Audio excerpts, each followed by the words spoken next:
বন্ধুরা, আজকে আমি বানিয়েছি চিড়ার পোলাও। দেখে নিন কী দিয়েছি। প্রথমে পেঁয়াজ কুচি, কাঁচা লঙ্কা, গাজর, আলু, ক্যাপসিকাম আর টমেটো দিয়ে প্রথমে সাদা তেল দিলাম, দিয়ে লঙ্কা আর পেঁয়াজ কুচিটা দিয়ে গাজর আর আলুটা প্রথমে ভেজে নিলাম। কিছুক্ষণ ভাজা হয়ে গেলে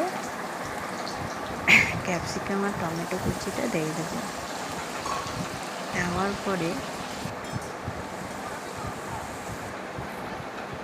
আমি 3 কাপ মতো চিড়া নিয়েছি। চিড়েটা ভালো করে জল দিয়ে ধুয়ে খানিকক্ষণ 2 মিনিটের মতো ভিজিয়ে রেখেছি।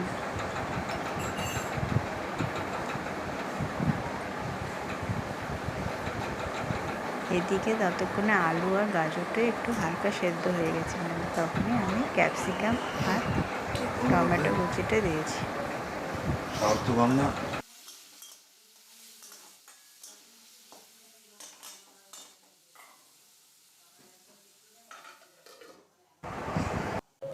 ভেজে ভেজে একটু ঢাকা দিয়ে দিলাম। এরপরে ভেজানো চিড়েগুলো জল থেকে তুলে নিলাম।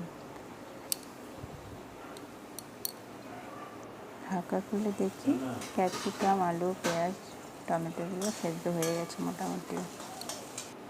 তাতে নুন আর চিনি পরিমাণ মতো দিয়ে একটা চীনাবাদাম কিছুটা দিয়েছি। তারপরে মিক্সড করলাম চিড়েগুলো দিয়ে ভালো করে নেড়ে চেড়ে মিশিয়ে নিলাম। রেডি হয়ে গেল চিড়ার পোলাও। খুব সহজে এই রান্নাটা করতে পারবেন। সকালে ব্রেকফাস্টের জন্য খুবই ইজি।